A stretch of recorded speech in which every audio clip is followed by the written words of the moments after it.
ఈ సాయంకాలం దేవుని యొక్క వాక్యంలో నుండి యోహాను సువార్త 14వ అధ్యాయం 27వ వచనం.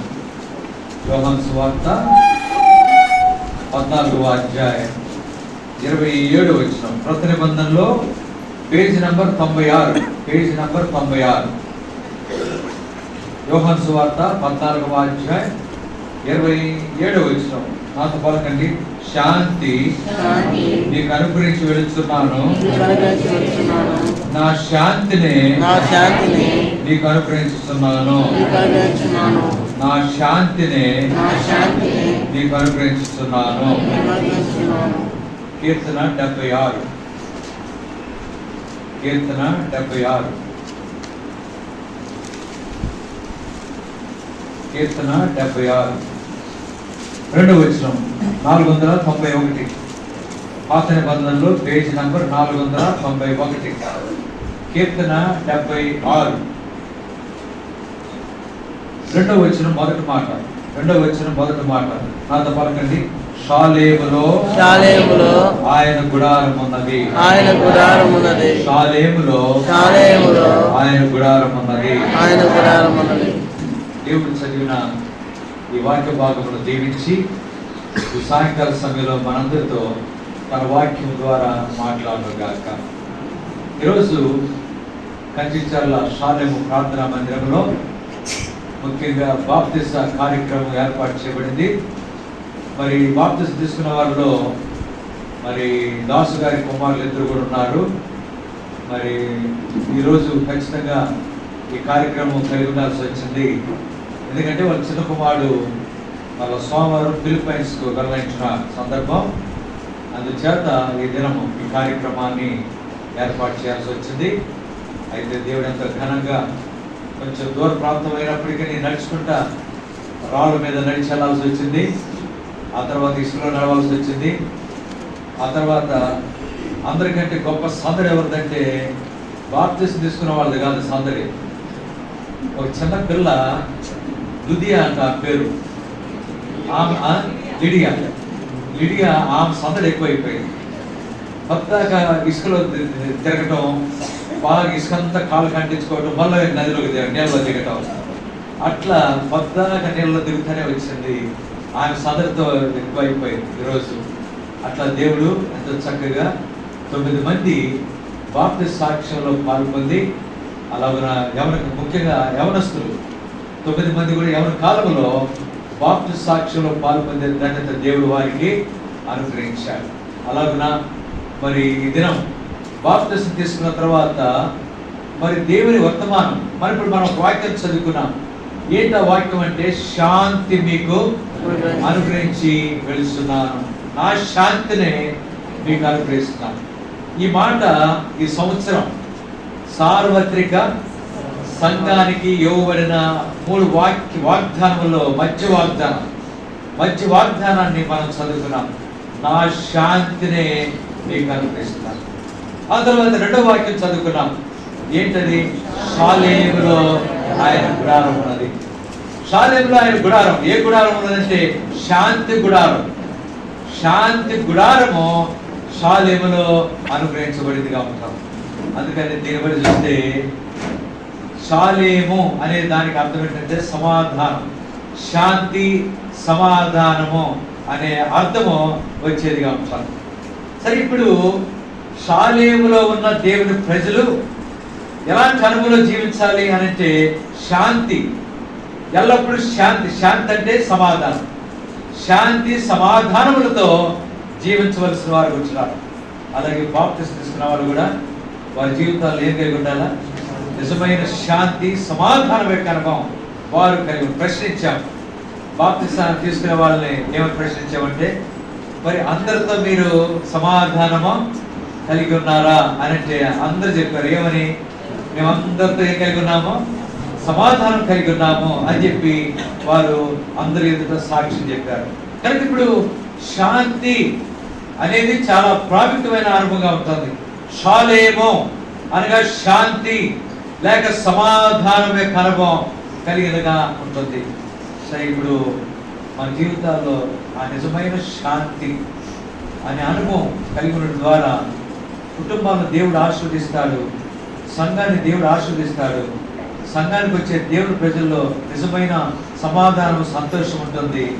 అలాగే వారి జీవితాల్లో ఎల్లప్పుడూ కూడా దేవుల్లో ఆనందించేవారు ఉంటారు. అంత మాత్రమే కాదు, ఎవరిలోనైతే శాంతి ఉంటుందో వారు ప్రభు రాకడ కొరకై సంతోషంతో వారు ఎదురు చూసేవారు ఉంటారు. నా ప్రభు ఎప్పుడు వస్తాడు, ఆయన రాకడ ఎప్పుడు సంభవిస్తుంది, నేను కలుసుకుంటాను, నేను ఎంతబడి అనుభవం ఉన్నాను అన్న రీతిగా ఆ శాంతి దేవుని బిడ్డలను సంపూర్ణంగా ప్రభు రాకడ కొరకై సిద్ధపరిచేదిగా ఉంటుంది. అందువలన షాలేమే కనుగొని ఏం కలిగి ఉండాలి? అందరూ శాంతి, శాంతి అనేది. కనుక ఈరోజు శాంతి అనే అనుభవం ఏ రీతిగా మనం కలిగి ఉండగలం?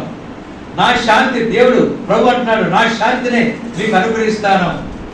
ఆ శాంతి ఎల్లప్పుడూ మీరు కలిగి ఉండడం ద్వారా మీ జీవితాల్లో నిజమైన సంతోషం ఉంటుంది, నిజమైన ఆశీర్వాదం మీ కుటుంబాల్లో పొందేవారు ఉంటారు, సంఘము ఆశీర్వదించబడేదిగా ఉంటుంది. అలాంటి అనుభవంలో మన జీవితాలు ప్రభు రాకడ కొరకై సిద్ధపడేవిగా ఉండాలి.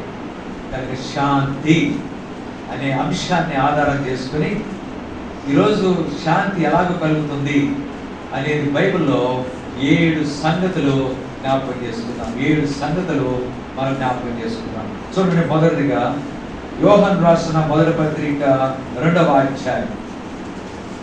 యోహాను రాసిన మొదటి పత్రిక 2వ అధ్యాయం 221. క్రొత్త నిబంధనలో పేజ్ నంబర్ 221. యోహాను రాసిన మొదటి పత్రిక 2వ అధ్యాయం 2వ వచనం. ఆయనే మన పాపములకు శాంతికరమై ఉన్నాడు. మన పాపములకు మాత్రమే కాదు, సర్వలోకమునకు శాంతికరమై ఉన్నాడు. ఆయనే మనకు శాంతికరమై ఉన్నాడు. వీటికి శాంతికరమై ఉన్నాడంట? పాపములకు. మన పాపములకు శాంతికరమై ఉన్నాడు అంటే అర్థం ఏంటి? మన జీవితంలో నిజమైన శాంతి మనం పొందాలంటే ఏ అనుభవంలో ఉండాలి? మనం పాపములు క్షమించబడిన అనుభవం, పాపములు క్షమించబడిన అనుభవం మనం కలిగిన వారు ఉండాలి. మారు మనస్సు పొందిన వారు ఉండాలి. సరే, షాలేముకు చాలా మంది వస్తారు. ఆదివారం వస్తున్నారు. ఎంతమంది, ఒక ప్రశ్న అడుగుతున్నాను, ఎంతమంది బలలో పాల్పొందుతున్నారు? అందరూ పాల్పొందుతారా? వచ్చిన వాళ్ళంతా? ఇప్పుడు మాకు కరిమేలు ఉంది, విజయవాడ కరిమేలు, కొన్ని వందల మంది వస్తారు. ఆదివారం బలలో పాల్పొందే వారు చేతులు ఎత్తారంటే ఎంతమంది ఎత్తారు? కొద్ది మంది మాత్రమే. మరి మిగతా వాళ్ళందరూ ఏంటి అంటే అర్థం ఏంటి? మిగతా వాళ్ళకి ఏం లేదు, రక్షణ లేదు, మారు మనసు లేదు. మారు మనసు పొందినా ఏం తీసుకోలేదు? బాప్తిసం తీసుకోలేదు. మారు మనసు పొంది బాప్తిసం తీసుకున్నా ఏదో ఒక ఆటంకాలు, సెల్ ఫోన్లని లేకపోతే ఇంకా రకరకాలని ఆటంకాలు వచ్చి మరి బలలో పాల్పొందకుండా అనేకులు ఆటంకపరచబడుతున్నారు. కనుక షాలేముకు వచ్చే అందరూ, అందుకని ప్రభుకున్న ఆశ ఏంటి? ఏ ఒక్క ఆత్మ నశించడానికి ఏమాత్రం ఇష్టం. అందరూ అంతటా మారు మనసు పొందాలి. అందరూ అంతటా మారు మనసు పొందాలి. ప్రియులారా, వాళ్ళు ఇక్కడ కూర్చున్న షాలేముకు వచ్చేవారు. ఒకవేళ కేంద్రం కొండవాడు ఉండొచ్చు, లేకపోతే వేరే స్థలాల నుంచి వచ్చిన వాళ్ళు ఉండొచ్చు. షాలేము, కంచిచర్లో ఉన్న షాలేములో ఉన్న ప్రజలు ఇంకా ఎవరైనా రక్షించబడకుండా బాప్తిసం తీసుకోకుండా ఉంటే వాళ్ళ ప్రభు నీతో మాట్లాడుతున్నారు. బైబిల్ ఏం చెప్తుంది? ఇదే మిక్కిలి అనుకూల సమయం, ఇదే రక్షణ. చాలా మంది రక్షణ విషయంలో నిర్లక్ష్య భావం కలిగిన వారు ఉంటున్నారు. అందుకని వాక్యంలో ఉంది, ఎంత గొప్ప రక్షణను నిర్లక్ష్యము చేసిన ఎలాగో. కనుక ప్రియ సహోదర సహోదరి, నువ్వు ఇంకా రక్షించబడకుండా, బాప్తిసం తీసుకోకుండా, బలలో పాల్పొందకుండా ఇంకా నీ జీవితంలో కొనసాగుతుంటే కొంతమంది ఎలాంటి వాళ్ళు ఉంటారంటే ఇక లాభం లేదు. నేను ఎప్పుడు ఒక ఆయన అన్నాడు, ఏమన్నాడంటే ఆయన 2028లో రిటైర్ అవుతాడు. ఆయన ఏం చేస్తాడు? మందిరంలో చక్కగా ఈ బల్ల ఇచ్చేటప్పుడు మాకు గ్లాసులు ఇస్తాం, ప్లాస్టిక్ గ్లాసులు చిన్నది రసం పోయడానికి. ఆ రసం గ్లాసులు కూడా కలెక్ట్ చేస్తారు మందిరంలో, పనుల్లో పాల్పొందుతారు. కానీ ఏమి లేదు, మారు మనసు లేదు. సరే, నేను అడిగాను, ఎప్పుడు మారు మనసు పొందుతామంటే 2028వ సంవత్సరంలో మారుమనసు పొందాను. సరే, ఎందుకంట ఆయన 2028లో రిటైర్ అవుతాడు. 2028లో రిటైర్ అవుతాడు. నేను అడిగాను, అయ్యా 2028 లోపల కుటుంబమంటే మరి సంగతి ఏంటి అంటే, కుటుంబమంటే అంటే అంటే మళ్ళీ అది మీకు చెప్పడం అనవసరం, అది మీకు నవ్వుతున్నారు కాబట్టి అర్థమైంది అనుకుంటున్నాను. కనుక ఈ చచ్చిపోతే మరి నీ సంగతి ఏంటంటే దానికి సమాధానం లేదు. కొంతమంది మండోళ్ళు ఉంటారు, నేను అప్పటిదాకా సావనే ఎవరు కూడా ఉంటారు, అట్లాంటి లేక పోలేదు. కనుక మరి మానవ జీవితానికి అన్నిటికీ గ్యారెంటీ ఉండొచ్చేమో కానీ దేనికి ఏ విషయంలో గ్యారెంటీ లేదు. మానవుని ప్రాణ విషయంలో ఎప్పుడు చనిపోతామో ఎవరికి తెలియదు. అలాంటి స్థితి నీకు సంభవిస్తే 2028 దాకా ఎట్లుంటావు? పిల్లరా గమనించండి, చాలా మంది ఇలాంటి పెద్ద అయినాక, వయసు వచ్చాయి అయిపోయినాక, లేకపోతే ఇప్పుడు కాదు, ఇప్పుడు చాలా పనులు ఉన్నాయి. ఎందుకంటే ఆఫీసులో ఉద్యోగం చేసేటప్పుడు లేకపోతే ఇంటికాడ ఇవన్నీ చేయడానికి చాలా కష్టం అయిపోద్ది. ఏం పొందితే రక్షణ పొందితే, మారుమనసు పొందితే ఇవన్నీ చేయడం కష్టం. కనుక ఇప్పుడు కాదు, అంత అయిపోయినాక రక్షణ పొందుతాం. కనుక దేనికి గ్యారంటీ. అందువలన ప్రభు నిన్ను ప్రేమించిన వాడే, నా కుమారుడా, నా కుమారి ఏమంటున్నాడు? నీ హృదయమో నీ హృదయాన్ని ప్రభుకి ఇస్తే ఆ హృదయంలో ఉన్న చెడుగంతా, అక్రమము, చెడు, పాపమంతా కూడా తన శిలువ రక్తం ద్వారా కడిగి శుద్ధీకరించి ఆయన కుమారులుగా, కుమార్తెలుగా చేసుకుంటాడు. కనుక నా కుమారుడా, నా కుమారి, నీ హృదయమో ప్రభుకి నీ హృదయాన్ని ఇచ్చి, ప్రభువా నా హృదయాన్ని ఇస్తున్నాను, నా హృదయంలో ఉన్న ప్రతి పాపాన్ని కడుగుము, శిలువ రక్తం ద్వారా నన్ను శుద్ధీకరించు, నీ కుమారుగా, నీ కుమార్తెగా నన్ను చేసుకో అని చెప్పి ఈ అనుభవం నీవు నీ జీవితంలో కలిగి ఉంటే నువ్వు తండ్రివు, తండ్రిరాలువు. బైబిల్ ఒక వాక్యం ఉంది, యెహోవా తమకు దేవుడుగా గల జనులు ఎట్టి స్థితి గలవారు తండ్రి. ఏ స్థితి? యెహోవా లేక యేసు ప్రభువును దేవుడుగా కలిగి ఉన్న జనులు.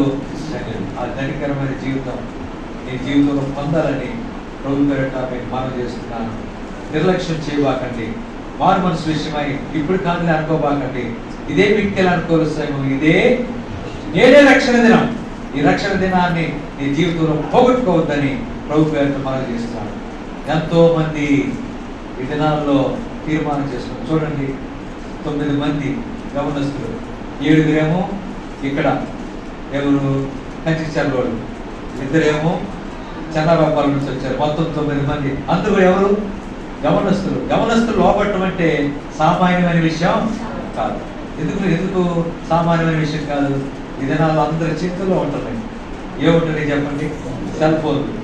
ఆ సెల్ ఫోన్లే యవన జీవితాన్ని పాడు చేస్తున్నాయి. ఎంతమంది యవనస్తులు ఈ సెల్ ఫోన్ ద్వారా జీవితాలను నష్టపరుచుకొని ఎంతమంది తల్లిదండ్రులు ఏడుస్తున్నారు. ఒక తల్లి ఒక సహోదరి మనవడు కోసం ఎంతగా ఏడుస్తుందంటే, అయ్యా నా మనవడు రాత్రి అంతా సెల్ ఫోన్లో టైం అంతా వేస్ట్ చేస్తాడు, నిద్రపోడు. రాత్రి అంతా నిద్రపోకుండా సెల్ ఫోన్ చూస్తాడు, పగలంతా నిద్రపోతాడు, తిండి తిప్పలు కూడా లేపినా కూడా లేకపోడు. అలాంటి ఎందుకు పోతున్నాడు? ప్రార్థన చేయండి అని చెప్పి ఆ పిల్లవాని కొరకై ఆ నాయనమ్మ, ఆ అమ్మమ్మ ఎంత ఏడుస్తూ ఉంది. తల్లి కూడా ఏడుస్తూ ఉంది. తల్లిదండ్రుల మాట లోబడకుండా అవిధేయులైపోయి బైబిల్ ఏం చెప్తుంది? నీ తల్లిదండ్రులను సన్మానించు. ఎంతమంది సన్మానిస్తున్నారు? ఎంతమంది అవిధేయులు అవుతున్నారు? అవిధేయులైన వారి సంఖ్య చాలా ఎక్కువగా ఉన్నది. కనుక ప్రార్థన చేయి, రక్షించబడలేదు. అందుకని నువ్వు రక్షించబడలేదు కనుక నీ బిడ్డలు కూడా రక్షించబడకుండా తిరుగుబాటు చేసేవారు అయిపోతున్నారు. అందుకని దేవుడు ఒక మాట అన్నాడు, ఆకాశమా ఆలకించు, భూమి నేను పిల్లలను పెంచి వాడిని గొప్పవారిని, పెద్దవారిని గొప్పవారిని చేశాను. అయితే వారు ఏం చేశారంట? నా మీద తిరుగుబాటు చేశారు. ఎంత విచారకరమైన విషయం. కనుక పెద్దలైన మీరు రక్షించబడితే మీ పిల్లలు కూడా రక్షించబడే అనుభవం కలుగుతారు. ఈరోజు యవనస్తులు చక్కగా బాప్తిసం తీసుకున్నారంటే ఎంతో గొప్ప ధన్యత, ఎంతో గొప్ప ఆశీర్వాదకరమైన అనుభవం దేవుడు వారికి దయచేశాడు. కనుక ఇది మొదటి. అందుకనే చూడండి, మొదటి వచనంలో యోహాను రాసిన మొదటి పత్రిక 2:1, నా చిన్నపిల్లలారా మీరు పాపం చేయకున్నట్టుగా ఈ సంగతులను మీకు ఎవడైనా పాపం చేసిన నీతిమంతుడైన యేసుక్రీస్తు అనే ఉత్తరవాది తండ్రి యొద్ద మనకు ఒకవేళ దేవుని బిడ్డగా ఉండి ఏదైనా పొరపాటు, దేవునికి అయిష్టమైన కార్యం, ఏదైనా పాపం చేస్తుంటే ఆ పాపాన్ని ప్రభు దగ్గర ఒప్పుకొని, అందుకని మన పాపములను మనము ఒప్పుకునే ఆయన నమ్మదగిన వాడు, నీతిమంతుడు కనుక ఆయన మన పాపములను క్షమించి సమస్త దుర్నీతి నుండి వాళ్ళను పవిత్రులనుగా కనుక ఇది మొదటి అనుభవం. శాంతి అనేది దేని ద్వారా వస్తుంది? మారు మనసు, రక్షణ పొందడం ద్వారా కలిగే అనుభవంగా మనం చూస్తున్నాం. ఇది మొదటి. రెండవదిగా చూడండి, సామెతల గ్రంథం 3వ అధ్యాయం. సామెతల గ్రంథం 3వ అధ్యాయం 2వ వచనం. పాత నిబంధనలో 532, పేజ్ నంబర్ 532. సామెతల గ్రంథం 3వ అధ్యాయం 2వ వచనం. అవి దీర్ఘాయువును సుఖజీవముతో గడుచు సంవత్సరములను శాంతిని నీకు కలుగు చేయను. ఏమి శాంతి కలిగి చేసేయి? మొదటి వచ్చిన పలకండి, నాతో పలకండి. నా కుమారుడా, నా ఉపదేశమును మరువకుము, నా ఆజ్ఞలను హృదయపూర్వకముగా గైకొనుము. నా ఆజ్ఞలను హృదయపూర్వకముగా ఏం చేయాలంట? అంటే హృదయపూర్వకముగా ఆజ్ఞలను గైకొనాలంటే ఆజ్ఞలను ఏం చేయాలి మనం? ఆజ్ఞలు మొదట వినాలి, ఆజ్ఞలను రెండవది చదవాలి. దేవుని ఆజ్ఞలను సాధారణంగా మనకు మోషే ద్వారా పాత నిబంధనలో ఎన్ని ఆజ్ఞలు ఇవ్వబట్టి? 10 ఆజ్ఞలు. కొత్త నిబంధనలో యేసు ప్రభువు వారు ఎన్ని ఆజ్ఞలు చెప్పాడు? 2 ఆజ్ఞలు. ఏంటి ఆజ్ఞలు? 2. నీ పూర్ణ మనసుతో, నీ పూర్ణ ఆత్మతో, నీ పూర్ణ హృదయముతో నీ దేవుడైన ప్రభువును ప్రేమించాలి. రెండవది నిన్ను వలె. ఈ 2 ఆజ్ఞల్లో అన్ని ఆజ్ఞలు కూడా ఇమిడి ఉన్నాయి. పాత నిబంధనలు ఎన్ని ఆజ్ఞలు? 10 ఆజ్ఞలు. మరి చాలా మంది పూర్వ దినాల్లో కొంతమంది పాఠశాల టీచర్లు, ఉపాధ్యాయులు ఏం చేసేవాళ్ళు అంటే మా అందరి పిల్లలందరితో ఎన్ని ఆజ్ఞలు కంట చేయించేవాళ్ళు? 10 ఆజ్ఞలు. ప్రతి ఒక్కరు మేము కూడా ఆ 10 ఆజ్ఞలు కంట చేసిన వాళ్ళే. చేసి అప్పచెప్పాలా? ఖచ్చితంగా చెప్తేనే మా జీవితాలు మాకు మేలు, లేకపోతే కష్టమే. మాకు టిఫిన్లు ఉండేవి కాదు. ఏం అప్పచెప్పాలా? 10 ఆజ్ఞలు ఖచ్చితంగా అప్పచెప్పాలా. సరే, మీరు చెప్తారా 10 ఆజ్ఞలు? అయ్యా, మాకు వచ్చిన నువ్వేమని చెప్పుకోగానే మా సహోదరి గారు అంత అనుకుంటున్నాను, మమ్మల్ని మాత్రం ఎట్టి విధంగా కూడా ప్రశ్నలు అడగొద్దు, ఏమని చెప్పుకో. మేము శుభ్రంగా నువ్వు చెప్పేటప్పుడు కావాలంటే నిద్రపోతాం, కానీ మమ్మల్ని మాత్రం ఏం అడగద్దు, ప్రశ్నలు అడగద్దు అని అంటున్నారు. సరే, ఇప్పుడు అనక తప్పదుగా 10 ఆజ్ఞలు కనీసం 2 అని చెప్పండి. పాత నిబంధనలో నీ దేవుడైన యెహోవాను, అది కొత్త నిబంధన. పాత నిబంధనలు మొట్టమొదటి ఆజ్ఞ చెప్పండి. నేను తప్ప వేరొక దేవుడు నీకు ఉండకూడదు. తర్వాత నీ తండ్రిని నీ తల్లిని సన్మానించు. తర్వాత నరహత్య చేయకూడదు, వ్యభిచరించకూడదు, దొంగలకూడదు. ఇవన్నీ కూడా ఎన్ని ఆజ్ఞలు? 10 ఆజ్ఞల్లో ఇవ్వబడిన సంగతులు. కనుక ఇక్కడ చూడండి, నా ఆజ్ఞలను హృదయపూర్వకముగా దేవుని వాక్యం. ఆజ్ఞలు, అనేకమైన ఆజ్ఞలు ఉన్నాయి, అనేకమైన హెచ్చరికలు ఉన్నాయి. కనుక దేవుని వాక్యాన్ని మనం ప్రేమిస్తున్నాం. అందుకనే మీటింగ్లప్పుడు ఏం పాటిస్తాం చెప్పండి? ఏం పాట? పట్టింప శ్రేష్ఠ గ్రంథము, లేకపోతే ఆ శ్రేష్టము అని చెప్పి బైబిల్ పల్లవిలో పాటిస్తారు. ఎందుకు పాటిస్తున్నామంటే, పాడుతున్నామంటే ఉద్దేశం ఏంటి? ఏం చదువుతున్నట్టు? బైబిల్ చదువుతున్నామా? మీరు చేతులు ఎత్తద్దు అంటే, నేను చేతులు ఎత్తమట్లేదు, మీరు చేతులు ఎత్తద్దు. ఎంతమందిని ఈరోజు బైబిల్ చదివాము? చేతులు ఎత్తొద్దులేండి. మీరు నవ్వండి, నాకు అర్థమైపోతుంది.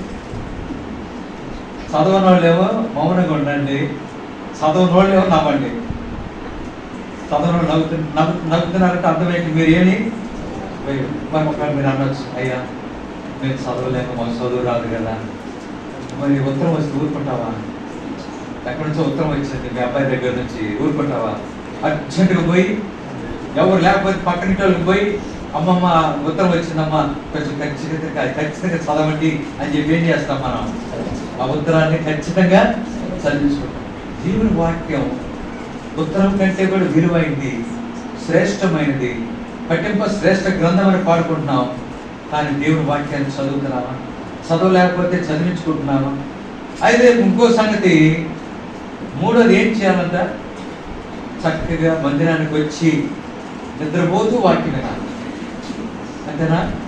నిద్రపోతూ వాక్యం వినాలి. ఇప్పుడైతే మళ్ళీ నేను అడుగుతున్నానని చెప్పి నిద్ర నాపుకుంటున్నారు, కానీ మామూలు రోజు అయితే ఏమైపోద్ది? ఈ పాటికల్లా అన్నగారు నిలబడి వాక్యం మొదలవగానే మనం కూడా ఏం చేస్తాం? మనం కూడా మొదలు పెడతాము. అలాంటి పరిస్థితి, వాక్యము జాగ్రత్తగా. అందుకని యేసుప్రభు వారి కాలంలో కూడా, మా కూర్చోమ్మా పాప కూర్చో, యేసుప్రభు కాలంలో కూడా మనలాంటి వాళ్ళు మనకంటే ఇంకా మంచి వాళ్ళు ఉన్నారు. ఏంటి, ముందే కూర్చుని యేసుప్రభు చెప్తుంటే తెగ నవ్వుకుంటూ ఉండేవాళ్ళు. ప్రభుకు తెలుసు, ప్రభుకు ఎవరు ఎంతున్నారో, ఎవరు ఏం చేస్తున్నారో హృదయాంతర్యమో అసలు నాకు తెలియదు. మీరు ఏం చేస్తున్నారో, మీ మనసులో ఏముందో నాకైతే మీరు నవ్వుతుంటే నేనేమనుకుంటున్నానంటే దేవుని వాక్యం జాగ్రత్తగా ఆలకిస్తున్నారు అనుకుంటున్నాను. కనుక మీ మనసులో ఏమున్నదో నాకైతే తెలియదు. అందుకని యేసు ప్రభు ఒక మాట అనేవాడు. ఏమనేవాడు చెప్పండి? చెవులు గలవాడు వినుగాక. అంతేకాదు, ఈ దినాల్లో ఏ చెవులు అయిపోయినాయి అంటే మనకి దురద చెవులు అయిపోయాయి. దేవుని వాక్యాన్ని వినకుండా దురద చెవుల యొక్క అనుభవంలో అనేకులు జీవించబడుకుంటున్నారు. సహోదర సహోదరి, నా ఆజ్ఞలను హృదయపూర్వకముగా గైకొనాలంటే, వాక్యాన్ని గైకొనాలంటే వాక్యాన్ని చదవాలి, వాక్యాన్ని జాగ్రత్తగా వినాలి. అంతేకాదు, విన్న తర్వాత ఇళ్ళకి వెళ్ళి ఏం చేయాలి? విన్న వాక్యాన్ని జాగ్రత్తగా ధ్యానించాలి. ఈరోజు ఏం చెప్పాడు అన్న, లేకపోతే ఫలానా ఏం విన్నాం, విన్న తర్వాత మర్చిపోకూడదు. చాలా మంది ఏం చేస్తారంటే, ఈ దినాల్లో ఎట్లాంటి పరిస్థితి అంటే, దాచుకోవాల్సిన అవసరమైన ఏమో మర్చిపోతాము, అనవసరమైన ఏం చేస్తాం? జ్ఞాపకంలో పెట్టుకుంటాం. అనవసరమైన ఏమో జ్ఞాపకంలో పెట్టుకుంటాం, అవసరమైన ఏమో మర్చిపోతాం. అట్లా కాదు, అవసరమైన కూడా ఏం చేయాలి? జాగ్రత్తగా హృదయంలో. మరియా యేసు ప్రభు యొక్క తల్లి ఎక్కడ ద్వారా భద్రం చేసుకుందంట? హృదయంలో. చెప్పబడిన మాటలన్నీ హృదయంలో భద్రం చేసుకుని వాటిని నెమరు వేస్తూ వాటిని ధ్యానిస్తూ ఆమె కొనసాగుతూ వచ్చింది. కనుక అందుకని కీర్తనకారుడు ఒక మాట అన్నాడు, నీ ఎదుట నేను పాపం చేయకున్నట్లు డాష్ నా హృదయంలో నీ వాక్యమును ఉంచుకొని ఉన్నాను. ఎన్ని వాక్యాలు ఉన్నాయి మన హృదయాలు? సరే, నేను కొన్ని ప్రశ్నలు అడుగుతాను, మీ హృదయంలో ఏముందో చెప్పేస్తారు. దేవుడు లోకమని ఎంతో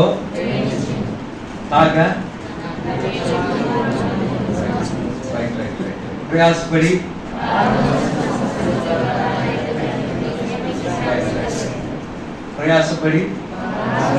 మళ్ళీ చెప్తారని వాళ్ళ ప్రయాసపడి వారం మోసుకుంటున్నా, అదొకటేనా ఉంది బైబిల్లో?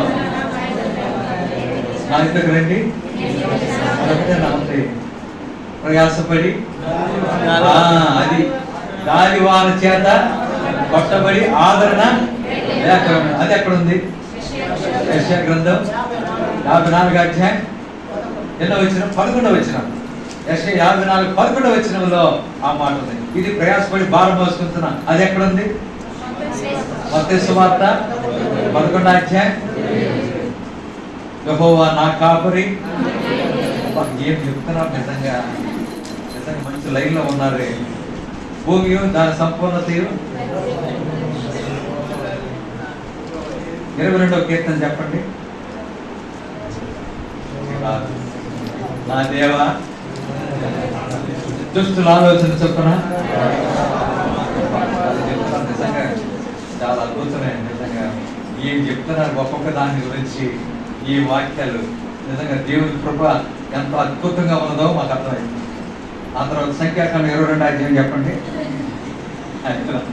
అని ఎందుకు చెప్తున్నానంటే కొంతవరకు మెరుగ్గా ఉన్నారు, కొన్ని వాక్యాలు బాగానే కంటొచ్చింది. పాపులను రక్షించటకు క్రీస్తు యేసు తగ్గిపోయింది, స్వరం తగ్గి మళ్ళీ ఏదో ఒకటి అంటాడు, మళ్ళీ ఎందుకు ఈ బాధ అంతా అని చెప్పి మళ్ళీ గమ్మున ఉంటున్నారు. సరే దాని దేవుని స్తోత్రం.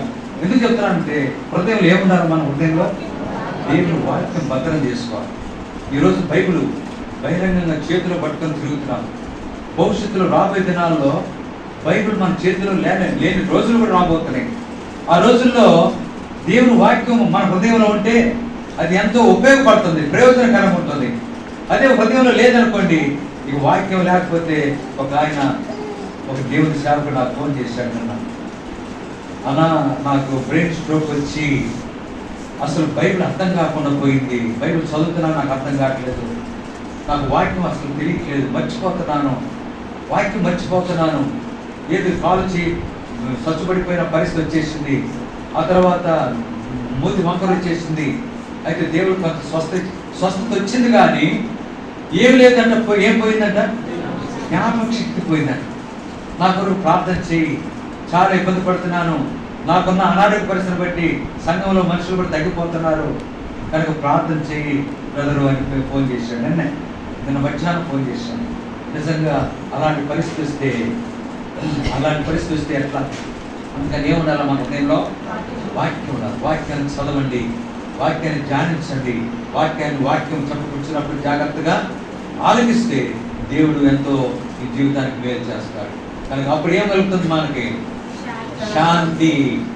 మొదట మారు మనసు పొందితే శాంతి, రెండవది వాక్యాన్ని ప్రేమిస్తే ఏం కలుగుతుంది? శాంతి. శాలేమియ కనుభవం శాంతి మన జీవితాల్లో ఎల్లప్పుడూ మనం పొందేవారు ఉంటాం. అలాగే ఈరోజు బాప్తిసం తీసుకున్నాం. మీరు ఏం చేయాలా? మీరు ఎక్కువ ఏం చదువుకోవాలా? బైబిల్ చదువుకోవాలి. ఎక్కువ ఎవరి కాలంలో మరి బైబిల్ ఎక్కువగా చదవాలి, వాక్యాన్ని ధ్యానించాలి, వాక్యాన్ని హృదయంలో భద్రం చేసుకోవాలి. ఇంకో సంగతి, వాక్యం ఉంటే ప్రజలందరూ కూడా మనల్ని వెంటాడతారు. ఇప్పుడు చూడండి, మన 26, 27, 28 3 రోజుల్లో ప్రత్యేక కూటాలు జరిగింది. ఒక రోజేమో లైలా కాలేజ్ ఆడిటోరియంలో, 2 రోజులేమో కరికలు. జనం ఎట్లొచ్చారు? ఎందుకు వచ్చారు చెప్పండి? ఆయన దగ్గర ఏముంది? ఆయన దేవుని వాక్యం ఉంది. ఎవరైనా జయరాజు గారు మరి ఏమైనా అంత వయసులో దేవుని వాక్యాన్ని ఎంత చక్కగా విపులీకరిస్తున్నాడు. అందువల్ల వాక్యం ఉంటే ప్రజలు కూడా ఎంతో ఆసక్తితో పరిగెత్తుకొని వచ్చేవారు ఉంటారు. అలాగన యవన కాలంలో దేవుని వాక్యాన్ని ఎక్కువగా ప్రేమించాలి. మీరు బాప్తిసం తీసుకున్న వాళ్ళు ఎక్కువగా చదవాలి. ఇది రెండవది. మూడవదిగా చూడండి, యెషయా గ్రంథం 26వ అధ్యాయం. యెషయా గ్రంథం 26వ అధ్యాయం 3వ వచనం. యెషయా గ్రంథం 26వ అధ్యాయం, పాత నిబంధనలో 588. యెషయా గ్రంథం 26వ అధ్యాయం 3వ వచనం. ఎవని మనస్సు నీ మీద ఆనుకొనునో వారిని నీవు పూర్ణ శాంతి గలవానిగా కాపాడుదువు. ఏలయనగా అతడు నీ యందు, ఈ మాట నాతో పలకండి, ఏలయనగా అతడు నీ యందు విశ్వాసం ఉంచి ఉన్నాడు. కనుక మూడవదిగా శాంతి, పూర్ణ శాంతి అనేది మన జీవితాల్లో కలిగి ఉండాలంటే ఏముండాలి? మనలో విశ్వాసము. ఈరోజు దేవుని బిడ్డలమైన మన పేరు ఏం పేరు చెప్పండి? మనల్ని ఏమని పిలుస్తున్నారు? అందరూ విశ్వాసులు. పేరుకు విశ్వాసులే కానీ ఏం లేదు చెప్పండి. విశ్వాసము కొంచెం కూడా లేదు. ప్రభు ఎంత విశ్వాసం ఉంటే చాలు అన్నాడు. ఆవగిందంతా ఎంత ఉంది చెప్పండి? కనీసం ఆవగిందంతా ఉందా? కనీసం దాంట్లో సగమన్నా ఉన్నదా? విశ్వాసము. పేరుకు మాత్రం విశ్వాసమే కానీ ఏమి లేదు. ఒక ఆయన నెత్తి మీద బొట్ట పెట్టుకొని అమ్ముకుంటూ వెళ్తున్నాడు. ఏమని అమ్ముకుంటున్నాడు? పాల సపోటా అన్నాడు. పాల సపోటా. నేను చిన్నప్పుడు ఏమనుకునేవాడంటే ఆ సపోటా నిండా ఏముంటాయి? పాలు ఉంటాయి అనుకున్నాను. తీరా పాలు ఆ సపోటా కొనుక్కొని తీరా తీస్తే ఏముంది? కాయ ఉంది కానీ ఏమి లేదు పాలు. ఆ తర్వాత ఇంకొక బీరకాయ ఉంది. ఏం బీరకాయ? నేను అనుకునేవాడిని ఆ బీరకాయ నిండా ఏముంటుంది? ఇప్పుడే అసలు నిజంగా జనాలు ఏ కూర అనేది తింటారు కానీ ఏ కూర తినరు. గోరు చిక్కుడు ఎట్లా తినరు, ఏం కూర కూడా తినరు. నేతి బీరకాయ కూడా చాలా మంది మామూలు బీరకాయ వేరు, నేతి బీరకాయ వేరు. కనుక పేరుకు మాత్రం నేతి బీరకాయ, కానీ ఏమి లేదు దాంట్లో. పేరుకు మాత్రం విశ్వాసమే కానీ ఏమి లేదు, విశ్వాసం లేదు. ఏదైనా ప్రతి దానికి ప్రభు ప్రార్థన చేసుకోమ్మా, ప్రభు తప్పకుండా నిజమా ప్రార్థన చేసుకుంటే అవుద్దా, జరుగుద్దా, నిజమేనా? ఏమో మరి చేస్తానే ఉన్నానే, చేస్తున్నాను కానీ ఏం జరగట్లేదు, నాకు స్వస్థత. ఇంకొకటి అంటారు, ఇంకొక మాట కూడా అంటున్నారు ఈ మధ్యలో, అది ఇంకా అదేమవుతుందంటే తగ్గటానికి బదులు ఇంకొంచెం పెరుగుతుందంట. నేను ఎంత ప్రార్థన చేసుకుంటాను నా జబ్బు అంత ఎక్కువ అయిపోతుంది అని చెప్పి అనేకులు ఇది కూడా చెప్తా ఉన్నారు. కానీ ఏమి లేకుండా చేస్తున్నావు ప్రార్థన, విశ్వాసం లేకుండా. అందుకనే ఒకడంట బైబిల్లో, నువ్వు విశ్వాసంతో కళ్ళు మూసుకుని నువ్వు ప్రార్థన చేసి ఈ కొండను వెళ్ళి సముద్రంలో పడమంటే పడుద్ది అని చెప్పి. సరే వీడేం చేశాడంటే ఒక కన్ను మూసి ఒక కన్ను తెరిచి ప్రార్థన చేస్తున్నాడు. ప్రభువా నువ్వు చెప్పావు కదా నాయన, ఈ కొండను విశ్వాసంతో ప్రార్థన చేస్తే సముద్రంలో పడుద్దని చెప్పి అని ఒక కన్ను మూసాడు, ఒక కన్ను. దానికి ఏమని పేరు, ఏ భక్తి అంటారు దాన్ని? రైట్, అంత చెప్పాడు బాగా. ఏం భక్తి అది? పంగ భక్తి అనమాట. పంగ భక్తి ఏంటంటే అది ఒక కన్ను మూసింది, ఒక కన్ను తెలిసి చేపల కోసం చూస్తూ ఉంటుంది అనమాట.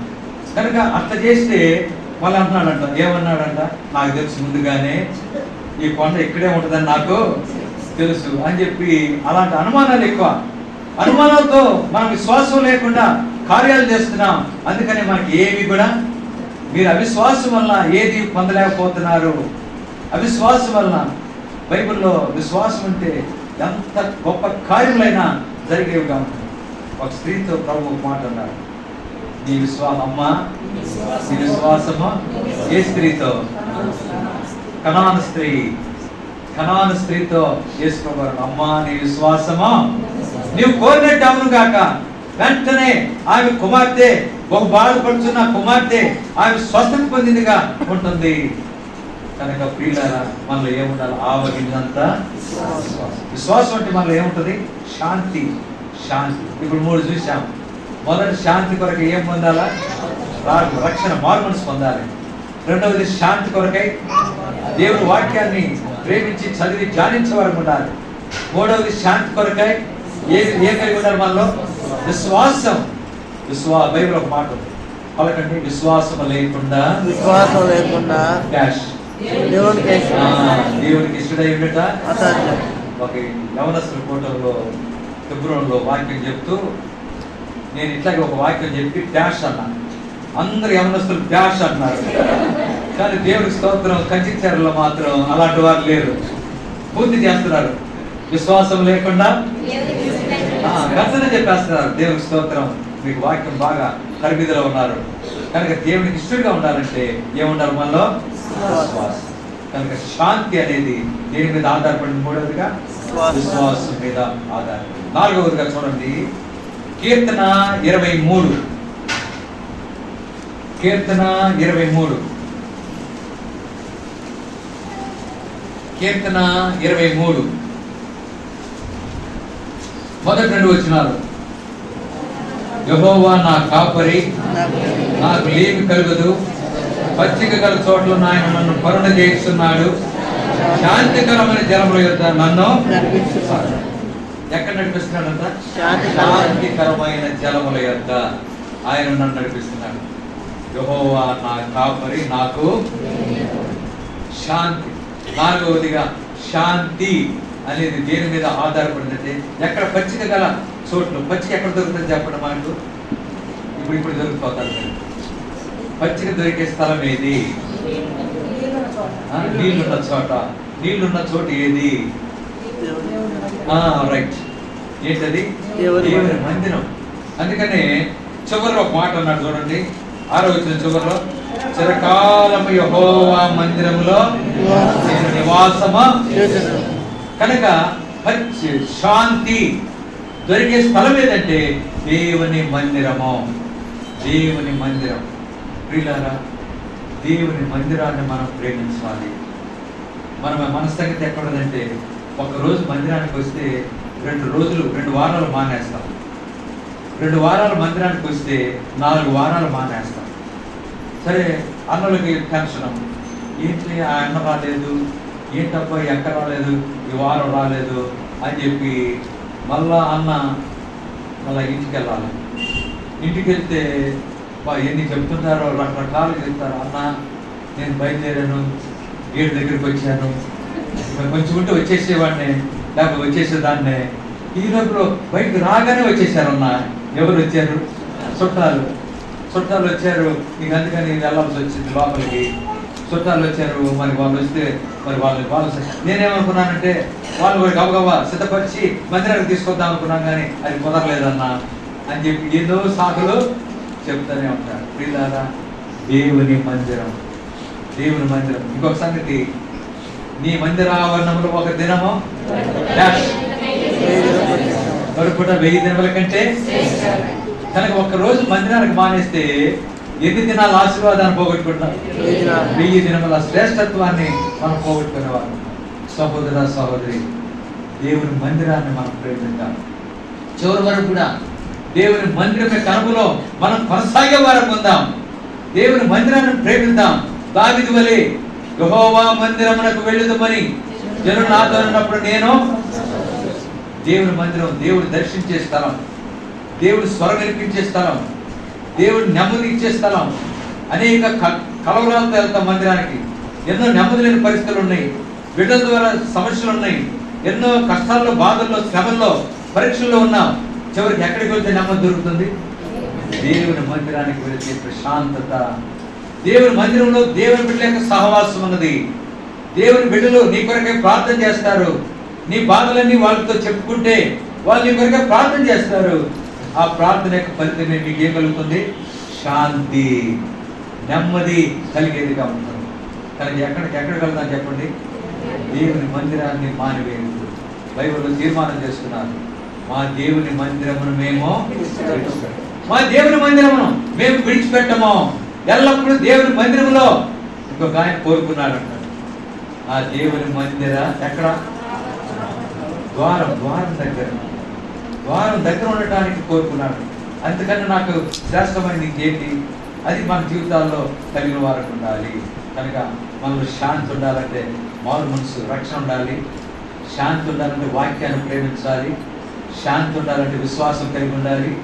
శాంతి ఉండాలంటే మందిరాన్ని ప్రేమించే అనుభవం మనం కలిగిన వారికి ఉండాలి. చివరి వరకు కూడా ప్రభు రాకడ వరకు మందిరం యొక్క అనుభవాన్ని మనకు కలిగి ఉండాలి. ఈ దినాల్లో కొంతమంది ఎట్లాంటివి వచ్చారంటే, వెళ్తున్నారు కానన్నా మా మందిరానికి ఏమీ సంతోషం ఉండట్లేదు, ఎప్పుడు విన్నదేగా, ఎప్పుడు పాడిందేగా అనటం. అమ్మా పలానా చోటికి వెళ్తే ఏమి ఎగురుతున్నారు, ఏమి గంతులు వేస్తున్నారు, అబ్బా ఒకరికొకరు అసలు ఎట్లుందంటే ఉన్నట్టుండి వెరికేకలు వేస్తున్నారు, అబ్బా ఎంత బాగుందో అని చెప్పి చివరికి అక్కడికి వెళ్తారు. మెల్లగా అక్కడ 4 రోజులు అట్లా ఉంటుంది. మళ్ళీ అక్కడ నుంచి ఇంకో చోటుకు పోతారు, అక్కడ నుంచి ఇంకో చోటికి, మొత్తానికి అటు తిరిగి చివరికి ఎక్కడ కాకుండా శుభ్రంగా ఇంట్లో చేరిపోతారు. అయ్యో, చివరికి విశ్వాసాన్నే కోల్పోయే పరిస్థితి.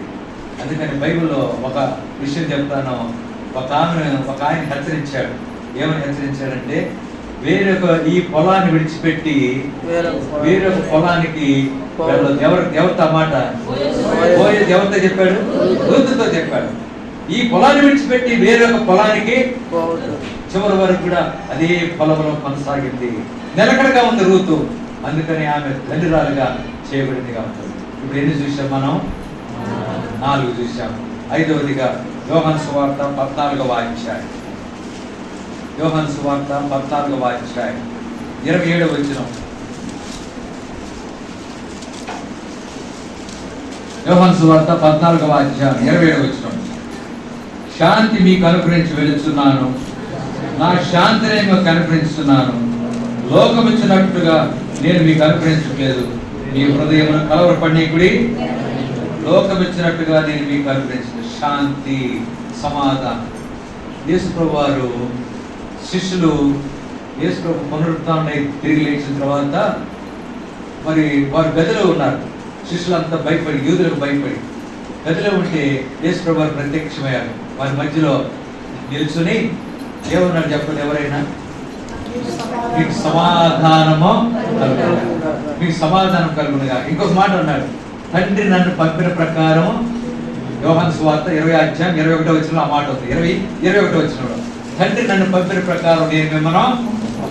తనకి దీన్ని బట్టి చూస్తే 5వదిగా శాంతి కావాలంటే మనం మరి ఏం చేయాలి? శాంతి సువార్తను ఇతరులకు ప్రకటించే వారికి ఉండాలి. శాంతి సందేశం, శాంతి సువార్త అనేకులకు చెప్పేవారికి ఉండాలి. చూడండి, ఒకవేళ సంఘం మనం అందరం కలిసి వెళ్ళలేకపోవచ్చు, వెళ్ళిన ఇబ్బందికరమైన పరిస్థితులు ఉన్నాయి ఈ రోజుల్లో. కనీసం పత్రిక ఇతరులకు ఏం చేయాలి? మన పత్రిక పంచాలి. లేకపోతే నీ సాక్ష్యాన్ని వాళ్ళకి చెప్పి మందిరానికి అనేకులను తీసుకురావాలి.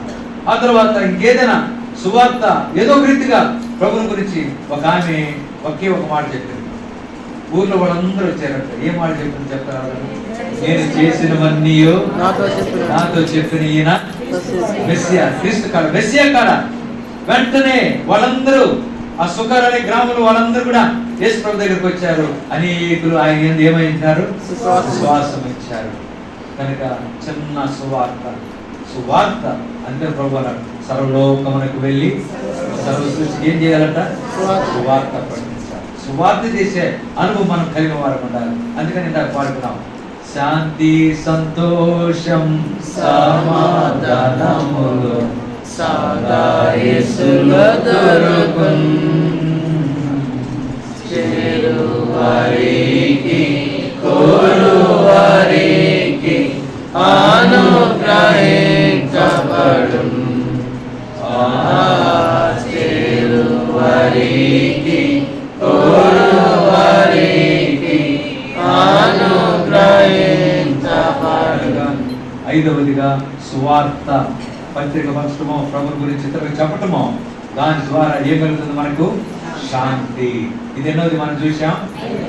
6వదిగా చూడండి, జకర్యా గ్రంథం 8వ అధ్యాయం 21 జకర్యా గ్రంథం 8వ అధ్యాయం 21 పాత నిబంధనలో 780, పేజ్ నంబర్ 780. జకర్యా గ్రంథం 8వ అధ్యాయం 21 ఒక పట్టణపు వారు మరియు పట్టణపు వారి యొద్దకు వచ్చి ఆలస్యం చేయక యెహోవాను శాంతి, ఈ మాట పలకండి, యెహోవాను శాంతి పరుస్తకును సైన్యములకు అధిపతియగు యెహోవాను వెతుకుటకును మనము పోదము రండి. కనుక యెహోవాను శాంతి పరచు అంటే మన జీవితాలు శాంతి పొందాలంటే 6వదిగా ఏం చేస్తే ప్రార్థన చేయాలి. ఈ దినాల్లో మనం ఏమి చేయలేని పరిస్థితి. పెద్ద వయసు వచ్చేసింది. పెద్దవాళ్ళకి నేను సలహా ఇస్తాను, దేవుడు మీరు ధన్యులు, మీకు ఎలాంటి గొప్ప ఆధిక్యత అంటే అనేకుల కొరకు ఏం చేయడానికి? ప్రార్థన. అనేకుల కొరకే మొరపెట్టుకునే ధన్యత మీకు అనుగ్రహించారు. అందుకని కొంతమంది అంటారు, ఎందుకయ్యా దేవుడు తీసుకోవట్లేదు మమ్మల్ని. నేను అన్నాను, దేవుడు మిమ్మల్ని అంతా తీసుకోడు, మీ డ్యూటీ ఉంది మీకు అన్నాను. ఏం డ్యూటీ? అందరి కొరకు ఏం చేయాలా? అంతే కదా. నేనేం తప్పు చెప్తున్నా? నేను అందరి కొరకు ఏం చేయాలి? మనం అనేకుల కొరకే. వృద్ధాప్యంలో దేవుడు నీకు ఎంత మంచి అవకాశం ఇచ్చారు. ప్రార్థన. అనేక విషయాల కొరకే ప్రార్థన చేద్దాం. మనం దేవుడి కొరకే మొరపెట్టుకుంటే, ప్రార్థన చేస్తే మనకు నెమ్మది, శాంతి మనం పొందేవారు ఉంటాము. కనుక నీ పిల్లల కొరకు, నీ కుటుంబీకుల కొరకు, నీ బంధువుల కొరకు, నీ స్నేహితుల కొరకు, ఇరుగు పొరుగు వారి కొరకు, సంఘస్థుల కొరకు, యెరూషలేము క్షేమం కొరకు, అనేక విషయాల కొరకై దేవుని దగ్గర ఏం చేయాలి? మనము ప్రార్థన మొరపెట్టుకునే అనుభవం కలిగి ఉంటే దేవుడి శాంతి, నెమ్మది అనుగ్రహించేవాడు. ఇది చివరగా సామెతల గ్రంథం 16వ అధ్యాయం, సామెతల గ్రంథం 16వ అధ్యాయం 14 పాత నిబంధనలో 542, పేజ్ నంబర్ 542. సామెతల గ్రంథం 16వ అధ్యాయం 14 రాజు క్రోధము మరణదూత, జ్ఞాని అయిన వాడు ఆ క్రోధమును ఒక మాట చెప్పాలంటే శాంతి అనేది దేని ద్వారా కలుగుతుంది? జ్ఞానము. ఏ జ్ఞానం? దైవిక జ్ఞానం. దైవిక మరి దేవుని జ్ఞానం. అనేది మనకు ఎంతైనా అవసరం. చూడండి, నేను ఒకటి అడుగుతాను, చెప్పండి. దేవుడు ఒక ఆయనకి జ్ఞానం ఇచ్చాడు. జ్ఞానం ఇస్తే ఆ జ్ఞానాన్ని బట్టి రాజు యొక్క ఆగ్రహాన్ని చల్లార్చాడు. చెప్తారు ఎవరు? రాజు యొక్క ఆగ్రహాన్ని చల్లార్చి చివరికి రాజు యొక్క కోరికను తీర్చాడు. ఎవరు చెప్పండి? దానియేలు. రాజు యొక్క కోపం ఏమన్నాడు? నా కళ భావాన్ని చెప్పలేకపోతే వారిని తుత్తునీలు చేస్తానన్నాడు, వారిని భయంకరంగా చంపేస్తానన్నాడు. ఆ సమయంలో ఎవరు కూడా చంపాలనుకున్నారు? దానియేలు, షద్రక్, మేషాకు, అబేద్నెగోలను చంపాలని తీర్మానం చేసుకున్నారు.